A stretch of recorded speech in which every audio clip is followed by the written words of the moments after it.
Boys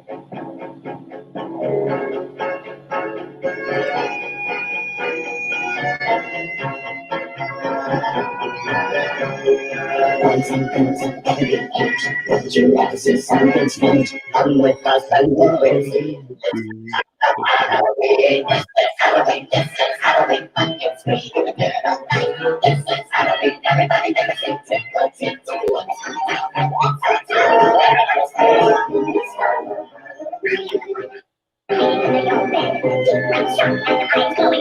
I am the one who controls fate, and these white snakes and spiders in my hair. This is Halloween, this is Halloween, Halloween, Halloween, Halloween, Halloween. In this town, we go home, everyone hears the pumpkin song. In this town, don't we live it now, everybody's waiting for the next surprise. One day coming up, hiding in the touchdown, something speaking of the dancing, how you say that the Halloween is like being not your scare, that's just right. Everybody scream! Everybody scream! Yeah, flash and follow the trace. Lying in the shadow on the moon at night, filling your dreams to the brim with fright. This is Halloween, this is Halloween, Halloween, Halloween, Halloween, Halloween, Halloween.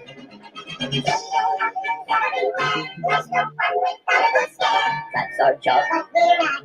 In our town of Halloween. In this town, don't be living now. Everyone's waiting for the next surprise. Skeletons yell like catch you in the back and this is Halloween. Everybody scream. What's the news? Ready for any special time? All the dark game of the pumpkin lights. Everyone builds to the pumpkin thing. And this is Halloween. This is Halloween. Halloween. Halloween. Halloween. Halloween.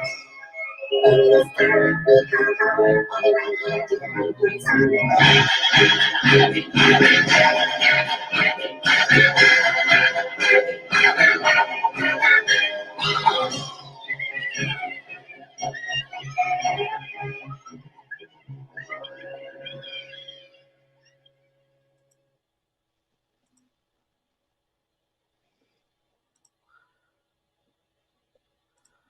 Salutations, ghouls and freaks. Welcome to this podcast, The Storm, where insane slashers, undead blood drinkers, and all around crooked beans convene to talk and debate all things pop culture.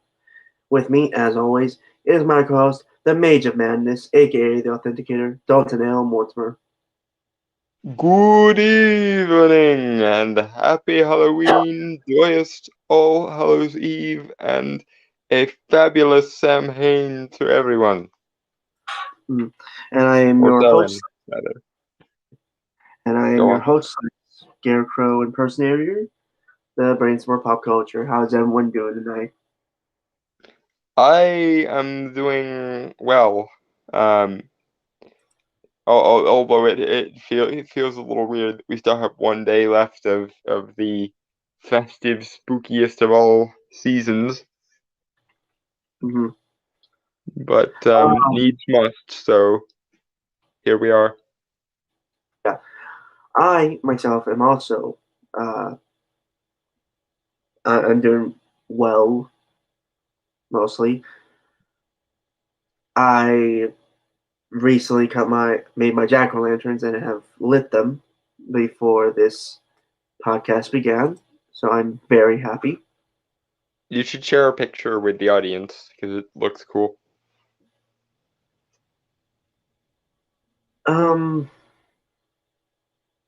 I will do that later because I'd have to find the image.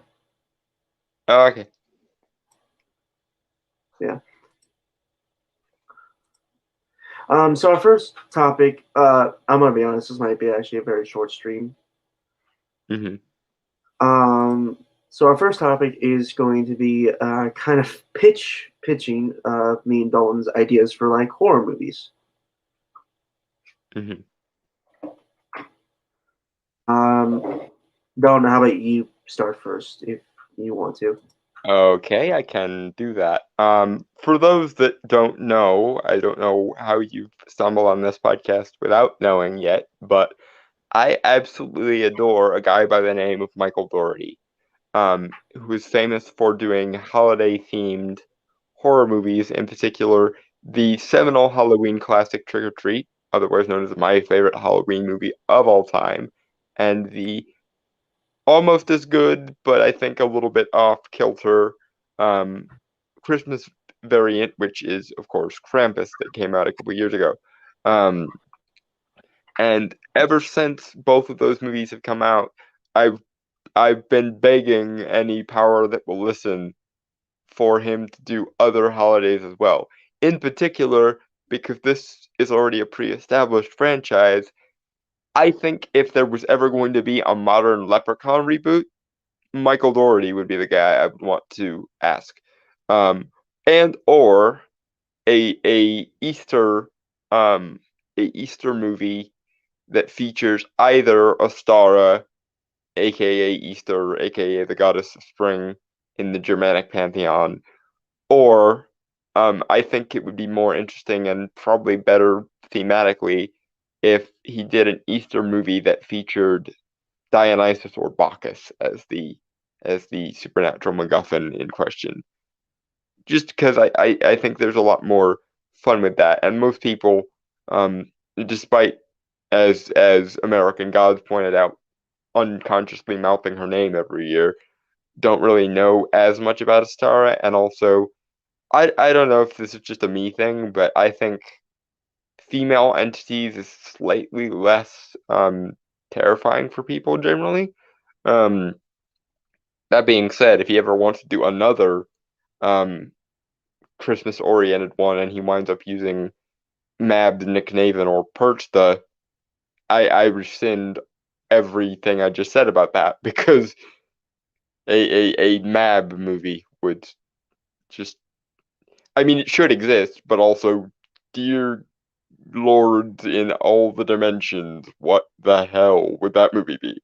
But yeah, that would be my pitch um for a scary movie, is Michael Dougherty doing more sequels in the holiday vein, or this isn't quite horror related, but it is definitely Halloween related.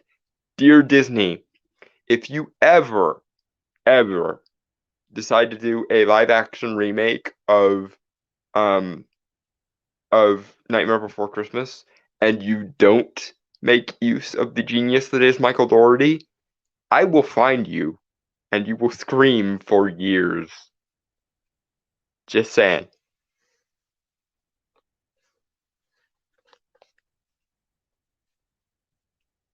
Anyway, your go if you feel Okay. like it. Well, for those who can see, I pulled up an image of the Universal monsters. Um, and this has significance because there was a video I did some years ago for Halloween or October where I pitched an idea that was kind of brought about from the idea of the dark universe and that obvious beta that happened with it when Mm-hmm. it had a lot of potential. Yeah. Um, and like there's actually a video I did on my other channel, which is Brainstormer Pop Culture. Um,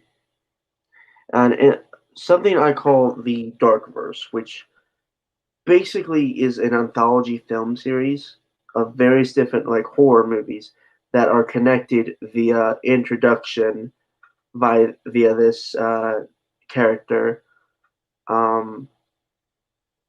What the old Universal movies did, which was like a presenter that talked about, the movie and like it may shock you, it So may. so so, so essentially a like masterpiece theater type movie. Yes. And I will kind of do a brief summary of the movies I pitched in that video to the best of my recollection. The first one that comes to mind immediately is The Red Author. This is actually kind of based off the idea, like based off it homages Stephen King himself in a way, where there's this like really famous series of like murder mystery novels called The Notes of a Serial Killer. Ah. Where like it's told from the perspective of a serial killer who goes into gruesome detail on how he killed his victims. And it's made by an unknown author, and one of the fans of the books series starts piecing things together and finds out that it's actually a serial killer that legitimately just confessed to all these crimes in book form. But no one could find the author because the author is like a very reclusive, very much unknown person. And everyone doesn't. The eccentric genius author type, as Yeah. you And will. no one believes this guy because it's a fictional book series that's probably taken inspiration from those killings that have happened.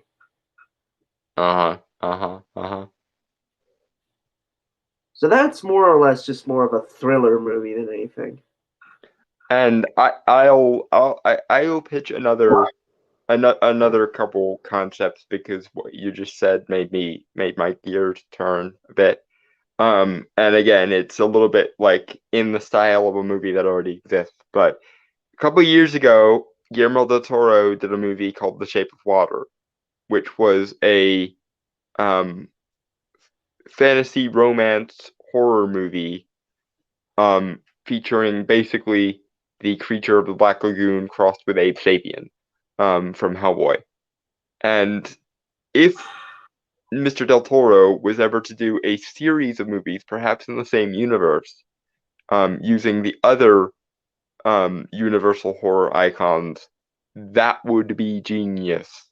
And I know it's become a cliche to say it would be a better love story than Twilight, but I am 95.999% sure that any variation of a vampire love story done by Guillermo del Toro in the style of Shape of Water would not only be better than Twilight, would probably make Anne Rice ashamed of herself, which is a hard thing to do, but it should most definitely be done.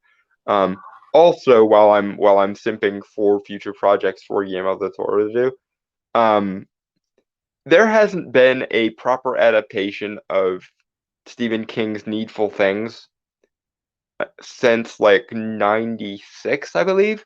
It might have actually been earlier, but in any case, I think Mr. Del Toro doing a version of Needful Things with a big blockbuster type budget could probably be one of the greatest Stephen King adaptations ever made, right up there with Shawshank Redemption and Doctor Sleep. Which, yes, I personally think Doctor Sleep is better than The Shining, mostly because the Stanley Kubrick Shining made itself much more about Stanley Kubrick than it ever did about Stephen King or Stephen King's universe's weirdness, and that was a fundamental mistake. Whereas Doctor Sleep was a much better movie because rather than trying to be Stanley Kubrick, or rather than not Michael Dougherty, because they're both named Michael and it annoys me. Michael, the guy who did The Haunting of Hill House. Shoot. God dang it, who was the director of Doctor Sleep? I should know because it was like my second or third favorite movie that came out in 2019. But I know his first name is Michael, but I can't think of his last name. Michael. Shoot. God damn it. Why can I not think of his name? Flanagan. Mike Flanagan. I think Mike Flanagan avoided making Doctor Sleep about his own personal weirdness and instead chose to lean into Stephen King's and his broader universe's weirdness, and I think that worked out in the movie's favor. But if Guillermo del Toro ever did a adaptation of Needful Things that perhaps even steered a little bit closer to the book. Not saying that the 96 version is a bad adaptation. It's actually a pretty good adaptation, but there were small changes that I think left a lot to be desired in the 96 adaptation, because it was in 1996 that you could get away now with doing a more accurate version, and because Guillermo del Toro, he would blend Mr. Gaunt's shop, i.e. Needful Things, with the style of like turn of the century freak shows, sideshows, and of course his go-to aesthetic of the Cabinet of Curiosities, and that would be some golden shit right there. So that would be my second and third suggestions, both featuring Guillermo del Toro. Number one, do other Universal monster romance fantasy movies, and number two, big budget blockbuster Guillermo del Toro's version of Needful Things. These things should happen because the world would be better for them. End of peace, I guess.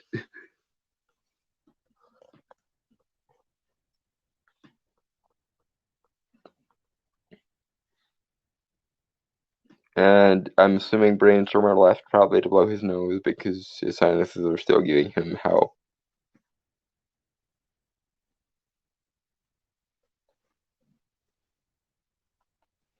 So we will wait. And I shall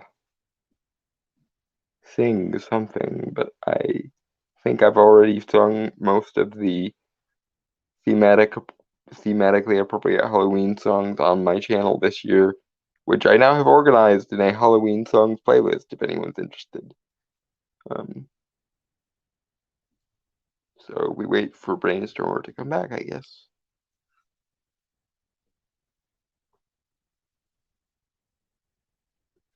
Maybe.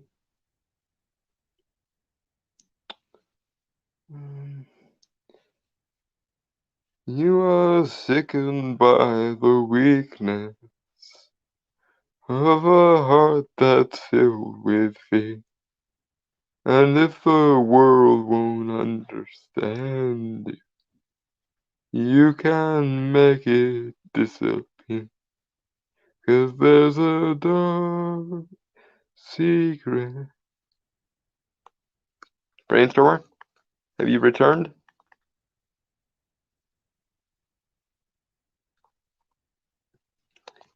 You're possibly muted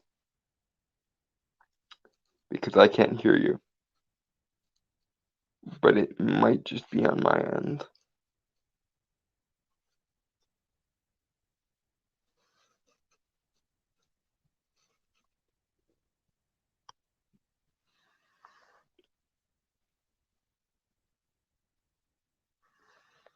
I'm going to jump out and jump back in because I can't hear anything, and I don't know if that means he's still gone even though the screen shifted or not.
Hi, hello. Wow, that was my internet crapped out there for a big second there.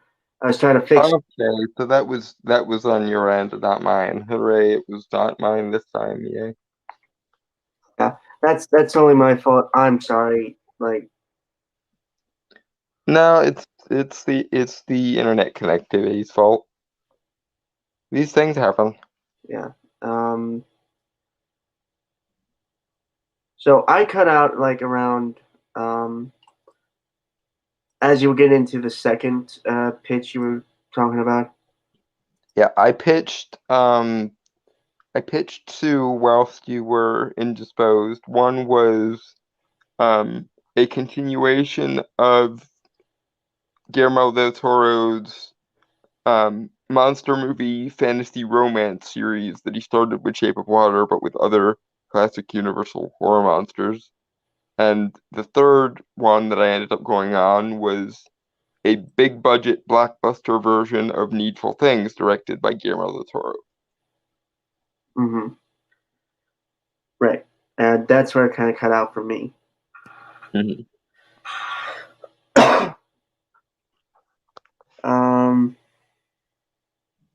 There were some others I thought of for like this idea I'd come up with. Mm-hmm. There was this one where I really wanted to like focus on body horror in a way. Mm-hmm.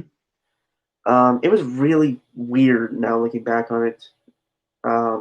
Like a weird concept that I came up with.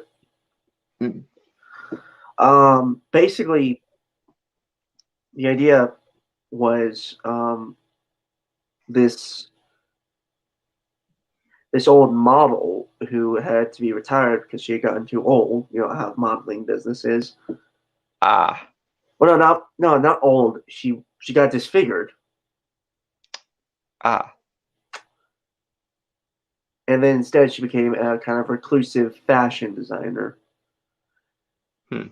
making very beautiful leather dresses. Which I'm suspecting that she got by skinning people. Various models that she killed because she was very jealous, and she made the wearer the models that would wear those dresses would be her next victims. Ah. Interesting. Very interesting. That actually reminds me of an old kind of camp like classic among like gay cinema, which is about this old like washed up actress. I forget who played her, but she was being played very campily, and the line that that movie is the most famous for is someone says to her, you used to be so big," and the actress character says, "I am big. It's the pictures that got small." Ah, right. There was another one that really stuck in my head, which was like a period piece slasher film, like Victorian England slasher film. It's not Jack the Ripper. I feel like someone's going to ask that. It's not Jack the Ripper. I'm kind of amazed no one has done a Jack the Ripper slasher movie though. Like I know that's not what you were quite going for, but someone should most definitely make a period piece slasher movie about Jack the Ripper. Well, it was basically about this kind of this tailor who kind of lost his fucking mind by killing a bunch Ah. of people. And yeah, there was that's basically it for things. There were going to be some subtle plot twists there, but I can't remember. I can't really remember it because, like I said, it's been a few years since I came up with this idea. Like again, it's in the video that I made. So, and there might have been a few others, but yeah, like those three are kind of like the big ones that came to mind. And recently, I thought of this. Is like this is kind of a pitch after like I saw the Scream 5 trailer, and like looking up like the different incarnations and variations of Ghostface. And I thought of like this kind of modern reboot to Scream, which, let's be honest, was like the meta slasher movie. Yeah.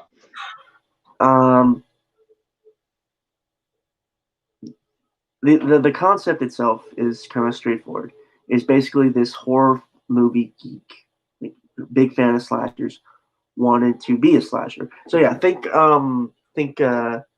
Leslie Vernon, Yeah. from Behind the Mask, The Rise of Leslie Vernon. Yep.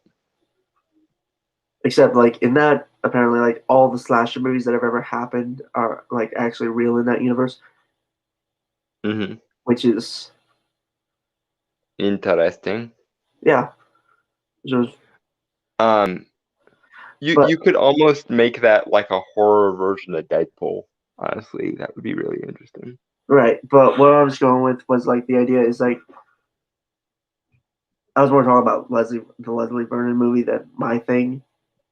Hmm. But like the and like this opening scene, like if it was an actual movie, Hmm. popped in my head is like it's just slow, methodical panning around, showing everything as the killer is making his mask. Hmm. Where like we see video DVDs and videos and stuff of like you got the classic slasher films and also Saw movies, and that's going to be important. Hmm. The idea is like the guy wants to be famous as a slasher, right? Hmm. Um, and so he finds a bunch of people that fit like certain archetypes within slasher genre. So yeah, Hmm. Cabin in the Woods there, and constructs basically like this booby trap maze of a house Ah. Hmm. to be So his. like the most possible fucked up version of Mousetrap.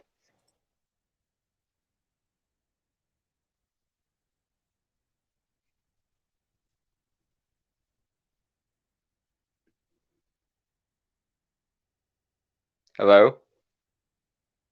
Did did his internet crap out again? No, I'm still here. Where was I?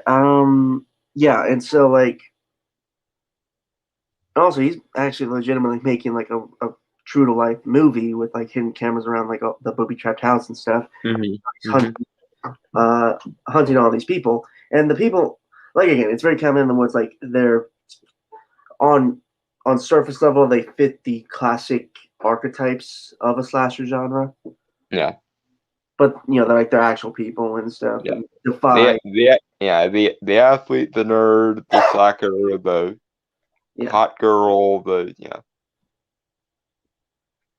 and so yeah, like, and I Which also side like, note, somebody should do a Cabin in the Woods sequel post the breaking out of the old gods at yeah. the end.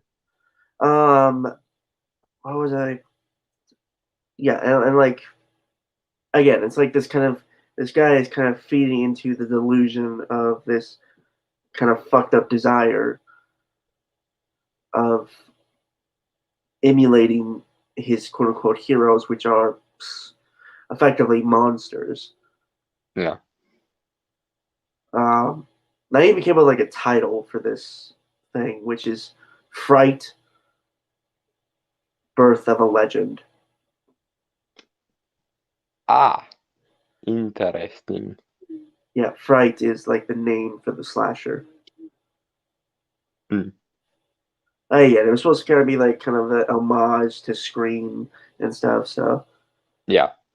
Scream meets Cabin in the Woods, basically. Yeah. yeah, and Saw. Yeah. That sounds cool. That sounds like a movie I would definitely watch. Anyway, so does this conclude the spitballing ideas portion of the live stream? I believe so. Give me one moment as I set up the next part of our thing.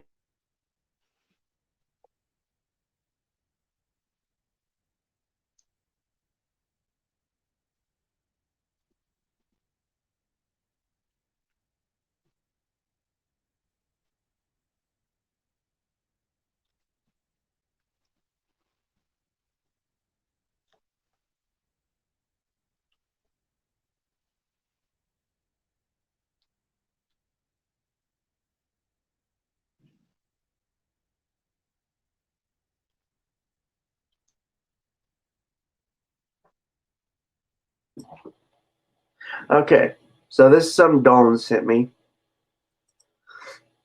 I don't know if I'll have anything to really add to the conversation. This is an SCP Foundation Files, SCP-2523, The Goblin Market. Or what was it you... The subtitle that I've always given it, that I like better actually, is called The Autumn People, because you'll see why in a minute. But long story short, this is my absolute favorite so far Halloween SCP. Just because it encapsulates everything I love so dearly about Halloween. So, yep. And as is usual with SCP, when SCP tries to do mythology and magic straight up, they do so very well and very, very accurately. So accuracy for the win and Halloween for the win. So Yep. Jack-o'-lanterns. Yep. Jack-o'-lanterns. We at the SCP Files Explored would like to welcome you to the Halloween season with a particularly Halloween-themed SCP, the Goblin Market. SCP-2523. Object Class, Euclid.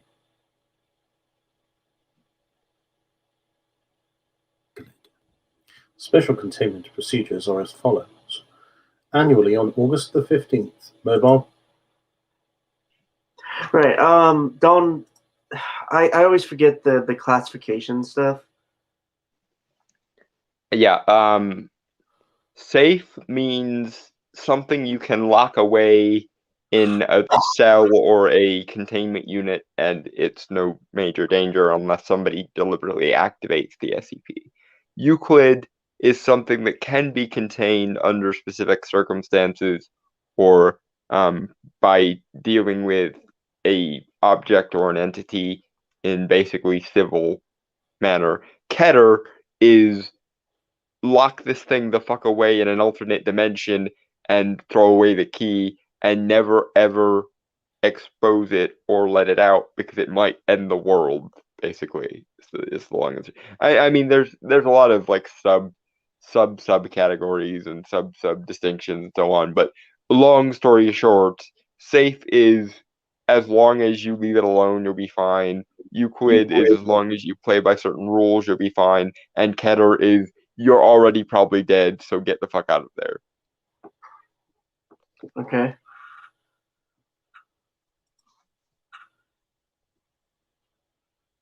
Yeah. The only thing I'd say about this part of the SCP is I think August 15th is a little bit too early for a Halloween SCP. If it were up to me, I would probably set this, mid-October through like the first week of November. That's when I would stick it. But then again, they make it clear as it goes along that it gets like more potent and more profound as it gets closer to the appropriate time. So I might be splitting hairs over nothing here. Jack-o'-lanterns. Jack-o'-lanterns. Task Force Omicron 13, Trick or Treat, is to be activated. MTF-013 must begin a full Class W amnestic treatment regime no later than August the 20th. MTF-013 will begin the Class W dosage ramp down no earlier than November 7th and will stand down no earlier than November 15th.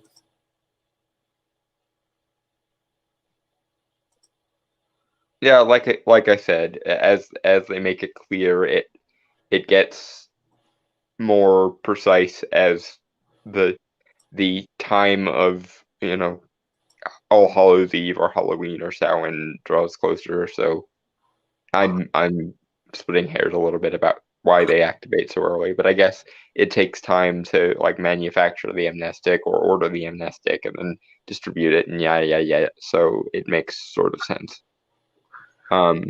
It's one of those, like, if I were running the bureaucracy, I think I could run it better sort of things. But then again, every fucker in the history of humanity has always thought, if I was running that bureaucracy, I could run it more efficiently. And almost no one has actually managed it. So, grain of salt. Jack-o'-lanterns. Yep, general Down no earlier than November 15th.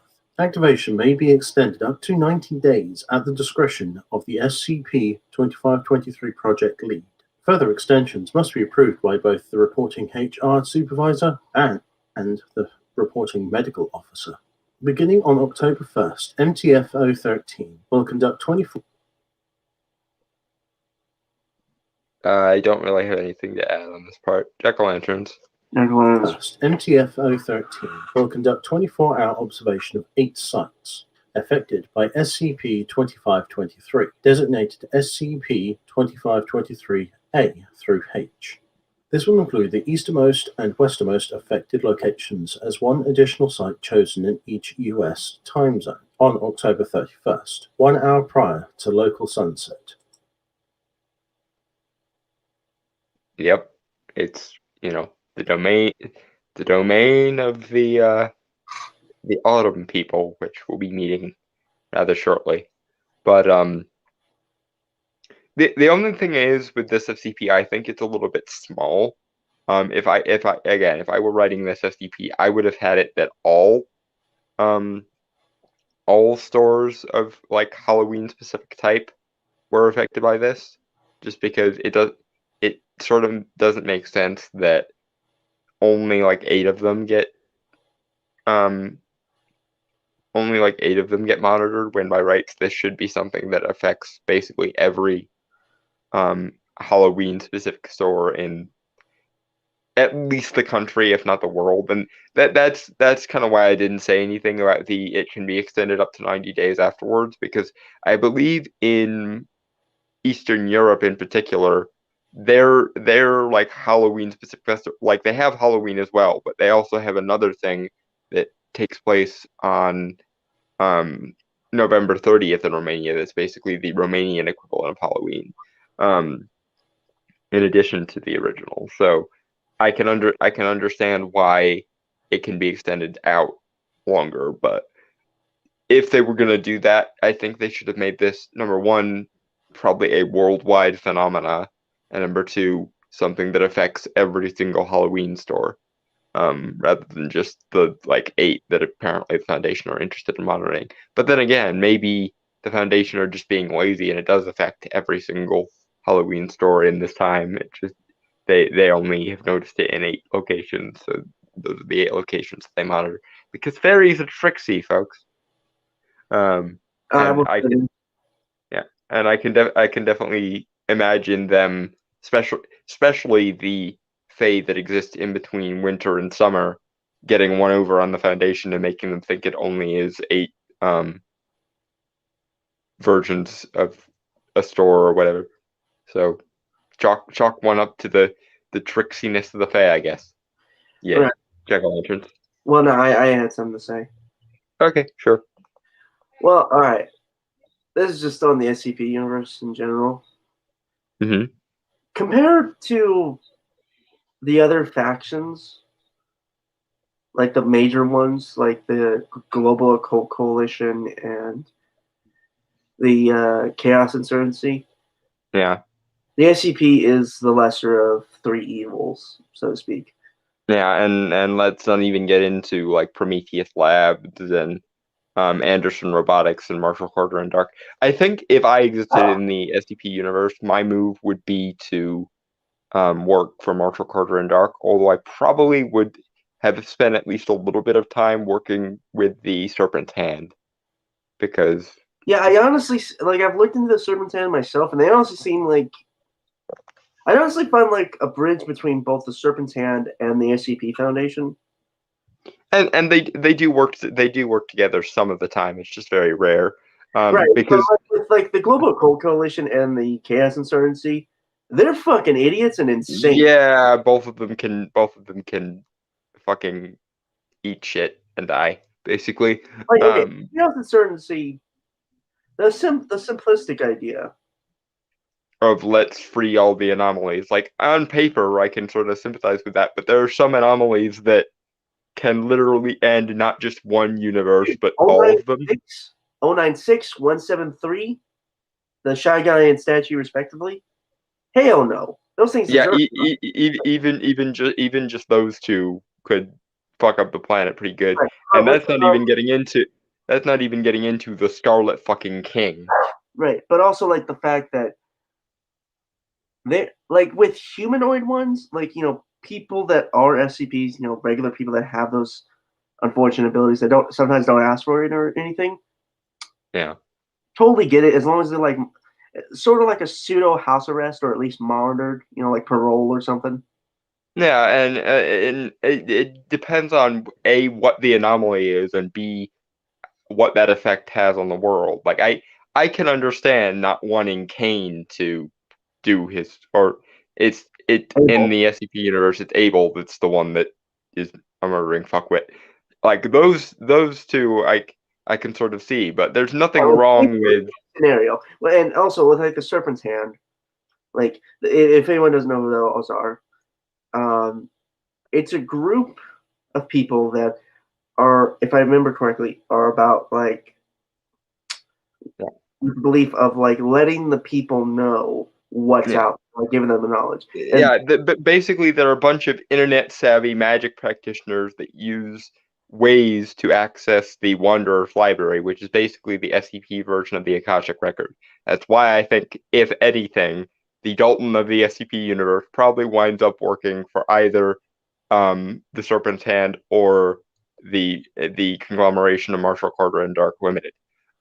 Probably both at different points. Although I could see a situation where I actually wind up working for the Foundation, but I think I'll definitely be working for okay. The thing with like the SCP Foundation is they're right jackasses.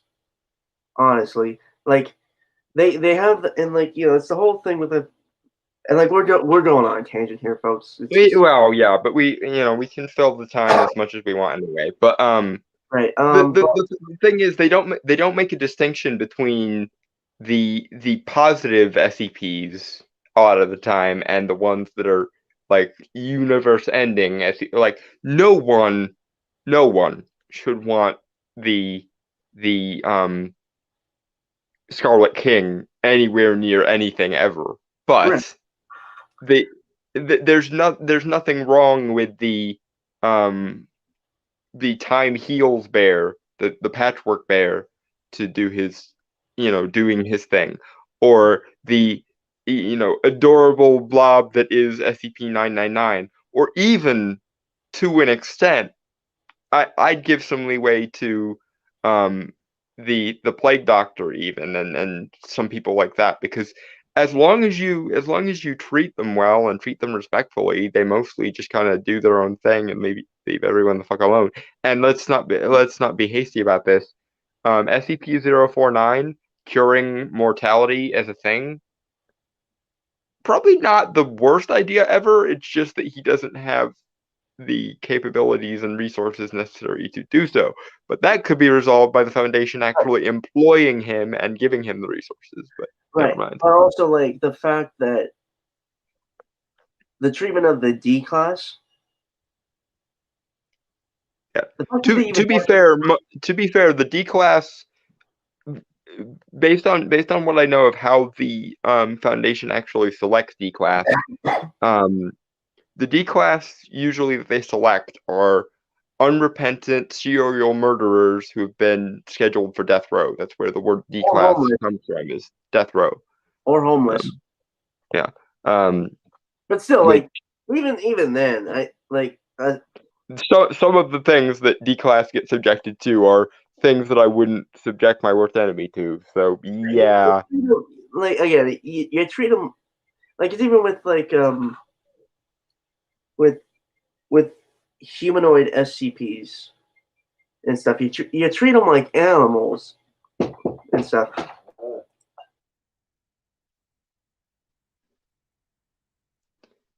Yeah, I suspect Brainstormer has to go and deal with a family member at his door, so we will resume momentarily. Right. But also, like, again, it's just like the whole thing is like they actually have no fucking idea what they're doing. And I watched the thing where like someone, like a researcher, like kind of like a fan film or something, where they explain like it's where the SCP Foundation is basically like a corporation. Like that's how it's treated. or like a government entity, and kind of both. Yeah. And a lot of the problems with a lot of the SCPs are the Foundation's fault, because there's plenty of SCPs that start out perfectly benevolent and perfectly, just kind of nice to people, and then somebody at the Foundation does something fucking stupid, and that person or that entity breaks psychologically and decides, you know what, fuck humanity, fuck this universe, and fuck everything that wrote in on it. And that is entirely the Foundation's fault. Like, I think there's one, I think it's an AI called Alexei. It's like a Russian AI. And it creates living statues out of organic material. Now, when the Foundation realized that it made these living statues out of organic material, it told Alexei not to do it anymore, and Alexei got pissed and started killing everything and everyone. But if they were smart enough, they could realize that organic material also includes like meat and or like things that are already dead. Yes, it's horrifying to imagine Alexei using living human tissue to do that, but if you just supply the kid with some organic material, i.e. like meat and flesh and shit from dead things, and or even to a certain extent probably cadavers might be useful, then he doesn't have to take it from living material, and he can continue making like the benevolent little statue things. Right. But again, the major problem I have with like the SCP Foundation is, and even like the Chaos Insurgency and the Global Co-Coalition, is that, and I'm going to sound very Joker here, like Heath Ledger's Joker here, is their absolute desperate need to try and control things that they really can't. Like the illusion of absolute control, of power. Yeah, and the sick thing and the sad thing is they don't try to control it within its own context. They don't hire, and maybe this is me simping for my profession and everything, but they don't hire practicing occultists or magical practitioners or other reality benders to work for them and to control things within, the old phrase in our industry is magical cures for magical ails, but they don't ever do that. They always try to science everything to death. And usually when they try to science something magical to death, they either successfully kill something that was benevolent to begin with, like, the SCP Where the Dragons Went or How You Slay a Dragon, or they take something that was at one point at least partially benevolent and they twist it into malevolent, let's destroy everything, Bill. Right, you remember by trying to science it to death. Right, you remember the box with the dragons, the fantasy thing. Yes, the Where the Dragons Went. That's exactly what I was just referring to. And goddamn, that one is just rage. Like, thank goodness it has a happy ending, because I would murder the planet if it didn't. But god damn it. Right, but like how it like originally it was just like paper, like origami and stuff, like children, how you would see how children would see fantasy. Mm-hmm. But now they're literally just getting like packets describing everything scientifically. Yeah. Like, oh, don't get me wrong, I'm all for like scientific method and stuff when it needs to be, but yeah, the problem is again, magical cures for magical ails is my battle cry. Egg into a round hole. Yeah. And what's more, the only reason why the Here Be Dragons box is as kind of chintzy and obscure as it is because humanity at large has stopped believing so much in wonder and magic and shit that it's been reduced to that. They keep referring to it the dragons, when they get asked about it, keep referring to it as a room. And the way they describe it is initially the room was like this fabulous, marble temple thing that anyone could go to and could jump into the world of fantasy whenever they felt like it. But because humanity kept scientifying everything down and down and down, it reduced what was a massive temple building to teeny little box, and it reduced actual flesh and blood dragons to origami figures.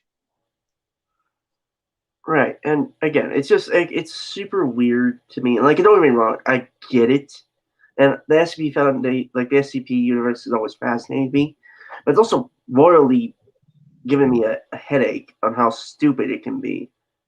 Like in universe, I mean, not like the actual creation of the stuff, but like in universe, some of the Foundation members are absolute dipshits. Right, and don't get me started on the O5 Council, like the people who run the SCP Foundation. Yeah, their power. Of course, it does depend on which O5 Council you're talking about. Because the thing with the SCP universe is it's basically a multiverse of various different canons, and some of the canons I actually like the one where a former member of the Serpent's Hand who is like a practicing occultist and wizard named Tilda Moose is one of the O5 Council. That universe I wouldn't mind living in, because one of my biggest complaints with the Foundation is they never employ magical experts for magical problems. And this is one of the main reasons why, even though I could see a situation where alternate universe Dalton lends his skills to the Foundation because he thinks they're the best stewards of this knowledge, it would really annoy basically any recognizable version of me if all of a sudden I couldn't use occult knowledge on occult problems. Right. Anyway, and back to this current SCP. This SCP is a perfect example. The people of Autumn aren't hurting anybody. They're not twisting anybody too much. They're just doing what they've always done. And if the Foundation were actually interested in establishing diplomatic and courtly relationships with these entities, instead of murdering every fey creature they find, because that's the other thing. The Foundation has a massive hard-on with killing fairies for some reason. I know that one. Actually. I watched the video on that one. Yeah. The factory, and then it's happened, and the forest, and there's like 5 or 6 other SCPs that are just Foundation finds fairies. Foundation goes to war with fairy. It goes horribly wrong. Who could have guessed? Well, I remember the factory because apparently the fairies, or what were qualified as fairies at the time, at first initially initiated combat themselves. Yeah. Talk about that whilst I deal with my cat, because she wants in. So I will deal with my cat. And right. If I remember correctly, it's the administrator who's the first member of the first O5 Council, I think, because it was because the factory, I believe, is an SCP-001 proposal. Yeah.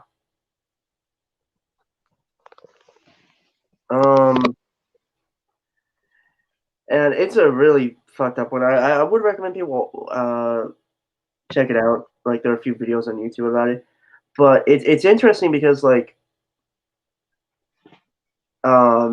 there's a lot of supernatural stuff with it, which again, if the SCP Foundation deals with a lot of supernatural stuff, why the fuck wouldn't you try to find supernatural solutions to it? Because people did that for over many millennia. Over many millennia to combat these things, and somehow that's not good enough in modern day. And I understand trying to at least keep some kind of separation from it, because you let the supernatural into your life too much and it takes things over. But, you could at least try to, for all of their science and decorum and bureaucracy and shit, you'd think they would come up with the idea of this thing we call diplomacy every now and then, especially when they meet supernatural entities. It's like instead of treating them like convicts and prisoners half the time, you could solve this problem by, instead of killing everything you see as supernatural with fire like the Occult Coalition does, establish some kind of diplomatic relations to them first, and then they won't hate you. Because the entire reason why humans aren't allowed in the forest SCP, is because basically the Foundation went to war with the factory. So, because the factory and the forest, I believe, are actually related SCPs. But the entire reason most of Fairy hates humanity in the SCP universe is because the Foundation keeps fucking it up. And then, of course, there's the Adam Alisem, the line of Adam Alisem in the Cactus verse, but that's slightly different, so I'm not admitting. But even so, you have beings like Dr. Wondertainment, who explicitly is trying to bring joy to people. And yes, it goes a little bit far sometimes because, non-human entities and sorcerers don't really understand what normal people do and or find interesting, especially in this day and age. But you could try to, I don't know, talk to the guy every once in a while. And in the case of Wondertainment, we know that Dr. Wondertainment is a fan of the Foundation because he literally made a fan game of the SCP Foundation once. That's a really interesting SCP, by the way. But that's neither here nor there. So for the ones that are at least benevolent to you, like Wondertainment or Dark from Marshall Carter and Dark, establish decent relationships with them. Then you won't have to do this all by yourself, and you won't completely fuck over the world every time you find an SCP that might do something malevolent but has never demonstrated the need to before. Because all you're gonna do by treating something benevolent as malevolent before it becomes malevolent is force it to become malevolent eventually, probably. Again, citing like the Alexei example. If you guys had just treated him well, if you guys had just treated that little AI kid well and provided him with dead organic material instead of getting your knickers in a twist the one time he tried to make his filament out of somebody who was living, and rather than explaining that to him, you treated him like a world-ending problem, and then he became a world-ending problem because he hated you all so much. Again, Yeah. And this is a weird thing because we've said this multiple times for various other things. Is like it really is a case-by-case scenario with every SCP. Yeah. Don't get me wrong. I'm sure a lot of SCPs are like super dangerous, but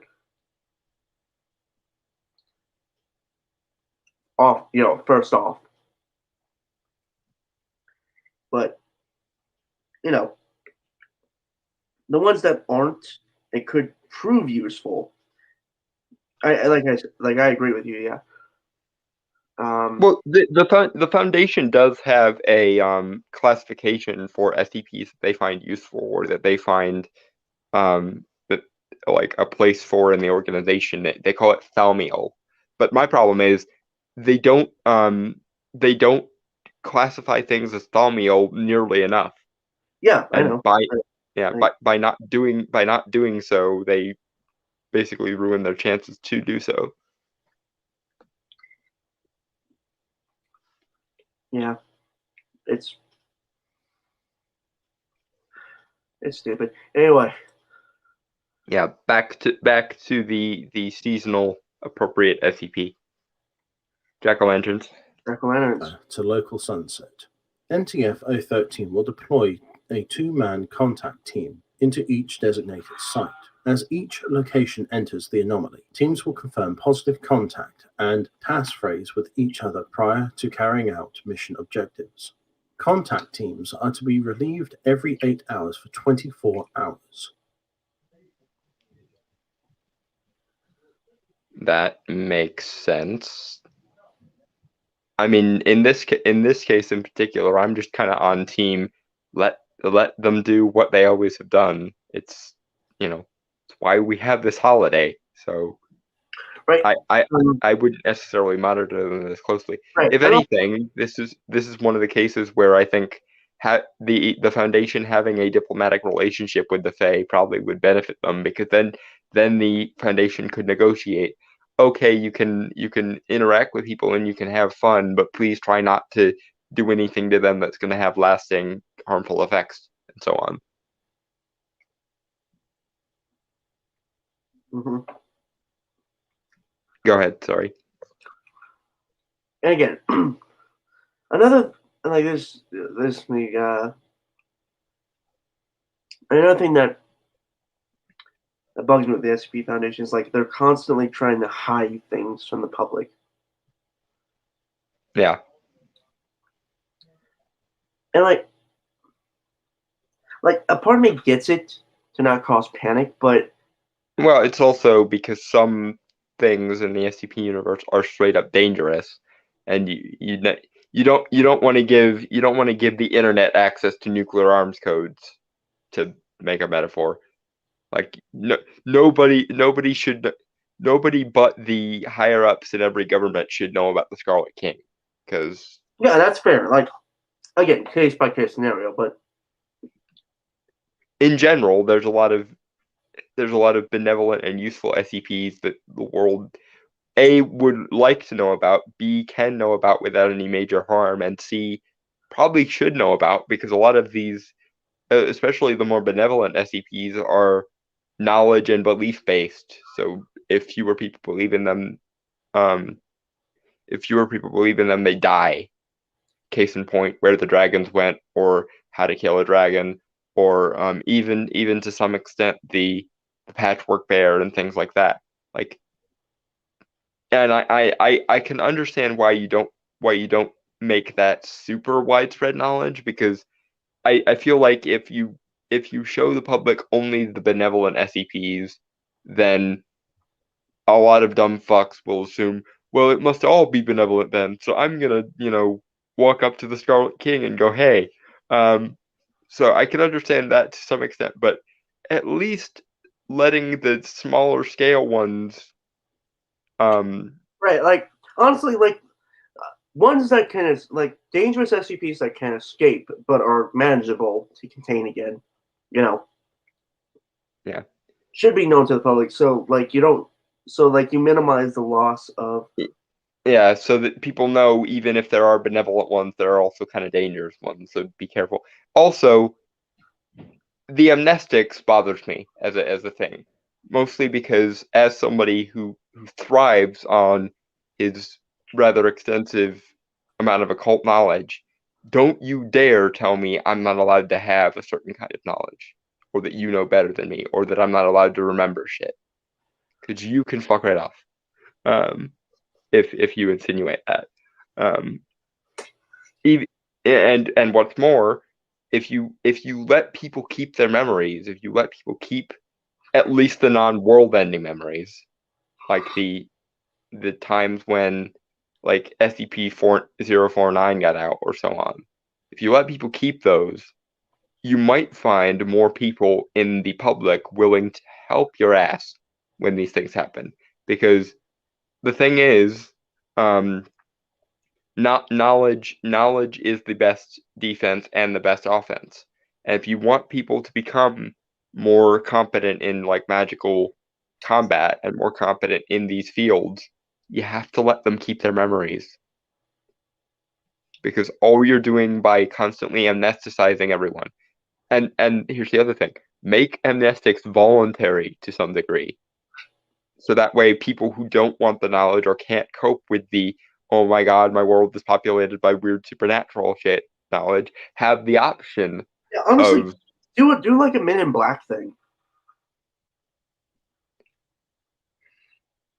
I mean, to some extent. I I think the Men in Black also have a similar problem in the sense that they should let people keep as much knowledge as they can. Well, no, I mean, like, okay, like the selectiveness of like choosing people who have experienced these kind of anomaly events, Mhm. and maybe have them be put into the SCP Foundation, like recruitment. Yeah, Or give them and to an extent, and again, this is something that the Foundation does, but it doesn't do it on nearly a large enough scale. And letting people know, for example, about the other organizations like Marshall Carter and Dark, or Anderson Robotics, or Prometheus Labs, or Dr. Wondertainment, especially since they are established powers in this particular universe. That stuff is something that you could reasonably normalize. Like the one-off anomalies that there's only one of these things in existence, those I can kind of understand hiding a little bit. But the ones that are literally organizations that have existed pretty much since the Victorian era, because most universe or most organizations within the SCP universe like go back to the Victorian era. Those are worth knowing about. And yes, that means you'll get normal people, wanting to buy things from Marshall Carter and Dark, but it also means Dr. Wondertainment having a larger customer base, and it also means Anderson Robotics and Prometheus Labs being able to actually interact with people. And a lot of the more dangerous SCPs created by these organizations come from the fact that they can't product test these things. They can't focus group these things because the public at large is not allowed to know. Everything has to be kept secret. And what do you have happen when everything is kept secret? Customers can't provide proper feedback. Now, can they? Like if imagine if there was like a supernatural Yelp and you could like review, auction items you get from Marshall Carter and Dark, which is basically supernatural eBay, or you can review, Dr. Wondertainment toys so that you can for ages X and up, or not suitable for children that do X, Y, and Z, or whatever. If there was that kind of quality control, eventually, just like any other market, the supernatural market would probably modify itself for public consumption. But the more you keep them insulated from criticism by not letting the public involved with them, the longer it's going to take for them to get it through their heads that maybe they shouldn't create things that can destroy the world. Mm-hmm. Just saying. Anyway, Jack-o'-lanterns. Jack-o'-lanterns. Ejected team members must be replaced immediately. All teams within the anomaly must confirm positive contact and passphrase during each relief or replacement. Team members are to attempt to prevent non-monetary purchases by civilians using low-profile social engineering techniques only. In the event that Yeah. Although, in to some extent, this is another one that if people knew about, if people were educated about this, if people were let in on the fact that those fairy tales you were told as a kid weren't lying to you, kind of thing, if people knew how bargaining with Fae worked, you'd probably get a lot less stupid ones. You'd probably get a lot fewer people bargaining away something that they love about themselves, and a lot of more people just kind of letting them, letting things go that they don't really mind letting go of very often. Like, because like in my case, there are things that no force on this earth is ever getting a hold on in terms of bargaining. Like, I'm never ever bargaining away my intelligence or bargaining away my eccentricity or any of that. But I can certainly imagine a situation where I would like bargain away my sexual fertility or something and not really care. But again, a public that is not informed about how the supernatural works or how bargaining with supernatural entities works makes stupid decisions when they're faced with it. Because why wouldn't they?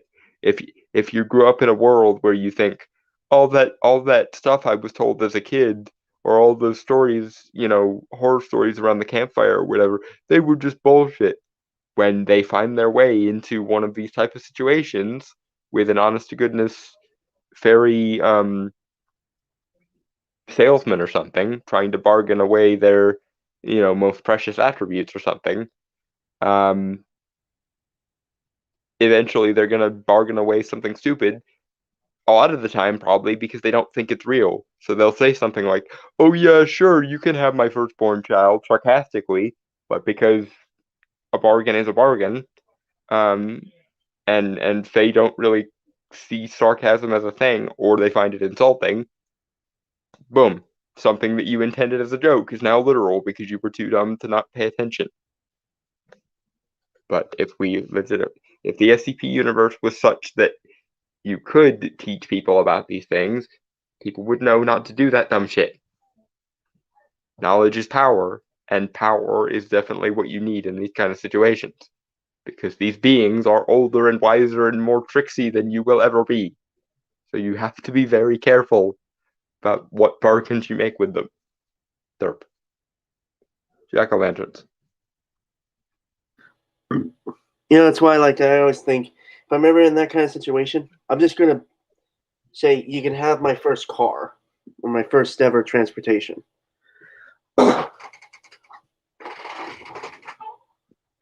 I don't know if they would accept that, mostly because cars are made of metal and iron is a no-go with they. Honestly, I don't know what I would bargain away if I was presented with the option. I know there are like 50 things that I wouldn't ever bargain away, but the only one that I wouldn't feel bad about losing would be my fertility, because I don't know if I ever want kids actually or not, but being infertile wouldn't really change my day-to-day life very much. But it is a metaphysically important enough thing that I could actually get some bang for my buck, as it were, probably. I honestly, my move would probably be just to be like offering them things, like the same kind of things I would do for them in like a ritual offering. Like I would definitely walk in there with a bottle of mead and be like, how much can I get for offering you this, this fine mead that I have here, or something along those lines. Or I would like bake them things, and I would straight up start using a old soul cake recipe and be like, I know you don't like monetary compensation, but I know you guys like sweets, so what can I get for these soul cakes here, or whatever? Hey, Don. Yeah.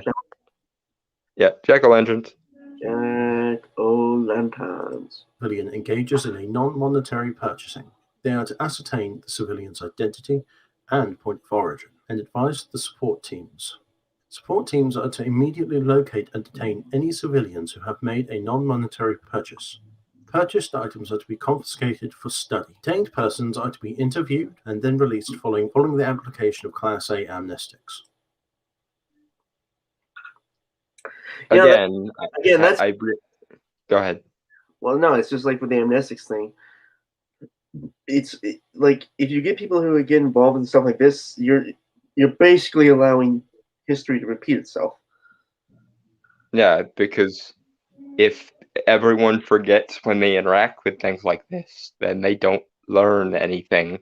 And what's more, you wind up in a situation where, like, let's say you were a really, really beautiful model or something, and you bargain away your beauty to one of these sellers, and then you wake up the next morning with no memory of having actually bargained your beauty away, wondering what the hell happened to you and why you're no longer beautiful. That's fucking horrifying. Even more horrifying than the prospect of actually bargaining your beauty away is not being able to figure out where it went when the memory of the bargain is actually erased from you. Not to mention, if you let people keep their memories, the possibility of a refund exists. Like you could potentially have one of them go back to the seller and be like, I am unhappy with my purchase, so I renounce ownership of this item you gave me and I want what I paid for it back, which is feasible. So like again, you're removing the possibility of fixing this problem, and your end result is, one morning I have a child who, I love very dearly, and I haphazardly make the bargain of my firstborn child with one of these things, and then the foundation anesthetizes me, and I have to deal with the fact of where the fuck did my child go for the rest of my life? Because at least if they were allowed to keep the knowledge of the bargain, they could at least go, yes, I made the bargain and the bargain was bad, and therefore I lost my child. But with the amnestics, you lose your child and not even realize how or why you lost them, which, in my opinion, would be more horrifying. Mm-hmm. Jack-o'-lanterns. Jack-o'-lanterns. Ejected contact team personnel are to be immediately reclassified as Class E personnel, debriefed and quarantined for 366 days at a location at least 60 kilometers away from any key Foundation assets. Survivors may return to duty pending approval by reporting medical officer. 366 days here is a nice touch because the classic duration of a Fey bargain is a year and a day unless otherwise specified. So that's cute. Well done, writer of this article, for your I'm fairly convinced that the person who did this either was fairly knowledgeable to begin with or did a lot of research on Fey when they were doing this. So Good on you. Jack-o'-lanterns? Jack-o'-lanterns. Officer. Currently, detention of SCP-2523-1 entities is not authorized. In the event that authorization is reinstated, entities are to be secured with restraints consisting of a minimum of 75% iron by mass. Description of SCP-2523. SCP-2523. Like, in one way, it's smart to bind them with iron because it, will work and everything, but there is very little you can do to piss them off more than binding them in iron. So I'm of two minds on this. One, good on you for realizing that you could bind them with iron, but two, you could just kind of let them do their thing and or bargain with them so that they don't do any major harm to people. And what's more is later on in this article, we hear them basically say, we're not intending to do any harm to people. We're just having fun with it. So instead of binding them in iron, which is only ever going to piss them off, you could try to explain to them what you're doing is actually more harmful than you think it is. And they'll probably modify their bargains accordingly. Especially if they're not trying to do any harm. Like if this was straight up Winter Court Fey, then I wouldn't advise that because they'll probably just laugh at you. But as specified in the article, they're not trying to hurt anybody. They're just trying to have fun like they always have. So explain to them how their fun should be modified so that it doesn't hurt people. And they probably will. But anyway, moving on. Jack-o'-lanterns. Jack-o'-lanterns. 23. SCP-2523 is a phenomenon affecting seasonal Halloween costuming and decoration stores in the US and Canada, from sunset on October 31st to sunset on November 1st. It is restricted to stores which are entirely seasonal and does not affect Halloween displays in more permanent businesses. While the anomaly is active, the affected locations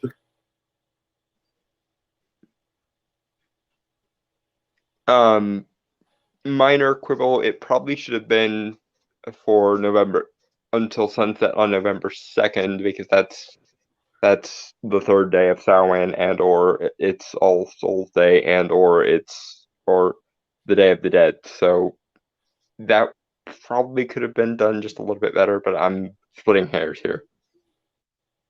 So jack-o'-lanterns. Jack-o'-lanterns. Locations become spatially collected, regardless of geographic separation. Store interiors will overlay where sufficiently similar, e.g. displays, shelving will become a single shelf unit without duplication of products. Otherwise, the entire space expands as needed. Persons entering one location are able to physically interact with persons at all affected locations.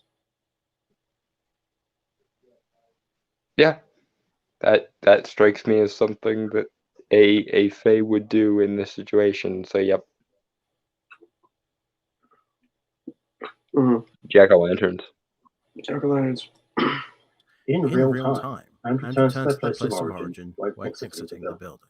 Affected locations remain open for the full 24-hour period, regardless of posted hours. At sunset, 4 to 6 entities designated SCP-2523-1 will appear and relieve all employees.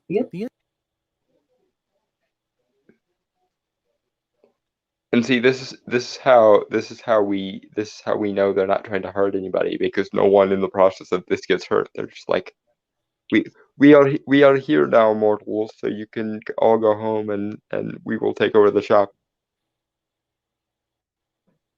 Which, side note, I would enjoy shopping at a place that the salespeople were Fae.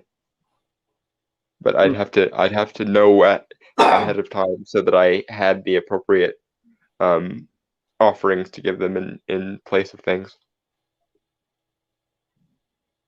Because I think I would run out of qualities to bargain with fairly quickly. That I would actually be willing to anyway.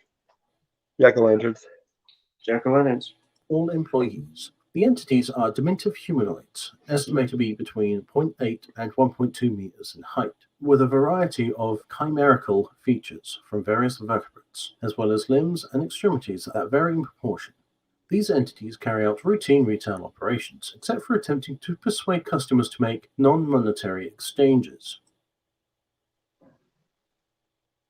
And again, this could probably be resolved just by bartering effectively. Like if you knew ahead of time, you could bake a bunch of sweets. If you were the kind of person who baked things, you could just bake them a bunch of treats and bargain with those. Or if you were a crafts person, you could like make little diminutive toys and things, and they'd probably accept that as payment too. Because okay, just a quick question. Mm-hmm. Well, the sweets thing, because I thought about this as we were listening. Mm-hmm. Do you have to make it yourself, or would they accept possibly candies you had obtained? It would have to be pretty upscale candy if you were going to buy it. Because the thing is, you never offer them something that is no sacrifice for you to part with, essentially. Like you don't share something with them that you wouldn't, like, for example, if taking the alcohol example, you don't go out and buy a beer that you'd never drink and offer it to them. It would have to be like your personal favorite kind of alcohol or whatever. And same thing with candy. If it was your personal favorite candy, then probably they would swing it. But essentially, they like luxury and they like, the best humanity has to offer. So you sort of offer them your best, or whatever you have that is the best to offer. It's why it's more meaningful if you make it yourself, because it's a sign of your work and your labor and your skill in whatever field you're proficient in. Like a meal cooked by a 5-star chef is obviously going to be worth more than a meal cooked by just a random person. But if if it was one of those situations of like a grandmother bakes cookies and made with love, yada yada yada, those probably would be meaningful to the Fae. And your favorite, sharing with them your favorite thing would probably win you a lot of favor with them, because it creates a close-knit bond between you and them. Like In fact, in a lot of classic stories, when, for example, the alcohol example, when you offer them, your best mead or whatever, you're supposed to drink it with them, and a lot of times they'll offer you must stay and have a drink with us, kind of thing, because it's about the level of refinement and level of luxury, but also the level of like intimacy and personalness. Like a sacrifice made in a personal way is much more meaningful than a sacrifice made in an incidental way. So you offer them the best thing you can, or the most personal thing you can, and that is more. It's worth more to them than otherwise. So mass-produced candy might work if it was like a childhood favorite of yours, or it was like your go-to candy, and they're very aware that you're sharing it with them. That probably is going to net you some kind of material to work with. But just buying a random thing of a candy you don't like is probably going to not only not get you anything, but it's probably going to insult them, because you're essentially forcing something on them that you don't personally want, and they consider that an insult. Fair enough. Yeah. Jack-o'-lanterns. Jack-o'-lanterns. Dangers. At the end of this 24-hour period, they are relieved by scheduled human employees who typically begin closing the store for the season. Exposed persons will rationalize all anomalous properties of SCP-2523, including those of the trades, entities, and objects originating from the anomaly. I'd be interested to see if that holds true for people that already know what they're getting themselves into. Like if I personally, managed to while the SCP Foundation workers were changing shifts or something, if I went in there knowing full well it was an autumn people or a goblin market, and I knew full well what fairies were and so on and so forth, and I deliberately interacted with them as though they were fairies, would that still affect me? I would probably say no. It's probably more just people who wouldn't know better who get glamored effectively. And I do wonder, especially in the modern era, with the SCP Foundation anesthetizing everyone, if the Autumn people did find somebody who knew full well what they were and interacted with them accordingly, I can't help but think that they would probably be amused and grateful for that somebody remembered them, because they hate how forgetful humans are on general rules according to the lore. Like, oh, you humans and your forgetful ways are really annoying, basically. Jack-o'-lanterns. Jack-o'-lanterns. As it be normal experiences. This effect extends to direct conversations with the affected persons, as well as photographs and other direct recordings. This is an antimemetic effect that Class W amnestic treatment, combined with conscious reaffirmation of observed details, has been demonstrated to neutralize. Again, the amnestics is a bad idea in this case. Mm-hmm. Because they hate when we forget them in general, and it also prevents anyone from learning anything from the experience. So all you're doing is possibly pissing off someone who wasn't pissed off to begin with. And that's bad in general, but also in particular when you're dealing with supernatural entities of any kind, particularly the Fae, because they're all bargain-oriented. Jack-o'-lanterns. Jack-o'-lanterns. This has allowed us to study the anomaly. When a customer attempts to purchase an item during the anomaly, SCP-2523-1 will attempt to persuade the person not to use a monetary-based means to purchase the item. Instead, the entity will ask for a trade. Entities have accepted physical objects as well as more abstract constructs. As a bargain does. Yeah, that's why it's would be smart if people were allowed to remember this, to like if engage in your favorite art form or your favorite like craft activity the day before you go into this thing, and then instead of bargaining away like your memories or your intelligence or your beauty or whatever, you can just bargain with them for, I am a crafts person and I made these on for you on your behalf because I specifically wanted to. That Okay. would be a much easier trade on you than, just going in empty-handed and then having to bargain away, like, give me your favorite childhood memory, derp, or something like that. Mm-hmm.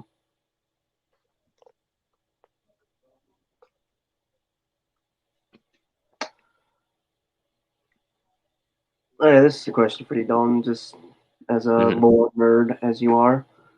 Yep. What if I were to bargain away one of my favorite songs?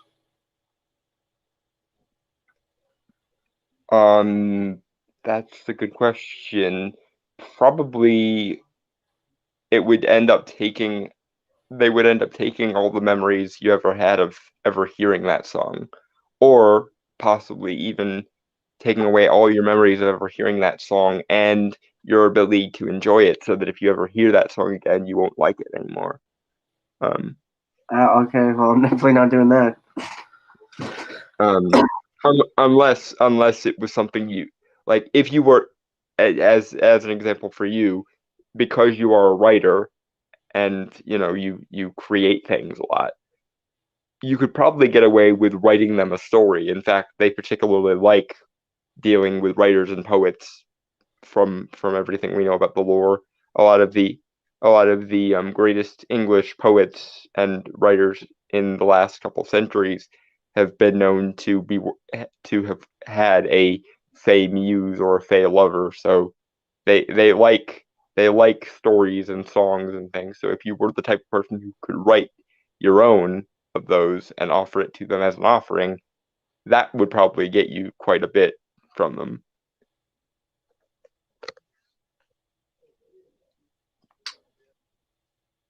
Honestly, I could totally see myself doing that. Yeah, like I'll write a story glorifying you if you could be this for the bargain. Yeah. That would certainly probably work. Or in my case, using the knowledge that I already have to create things that I know they like. Like I would totally bake like a dozen soul cakes or something before going into this thing, and be like, I you know I am a keeper of lore, and I know for a fact that you guys have always liked these, so I knew if I was going to come in here, I had to make you a bunch. I'm just imagining like the giddy the giddy expressions when they see I have old fashioned soul cakes for offer. Right. Jack o' Definitely. lanterns. Mhm. Yeah. as fair trade. This has included hair, personal abilities, years of life, children, illegal drugs, memories, emotions.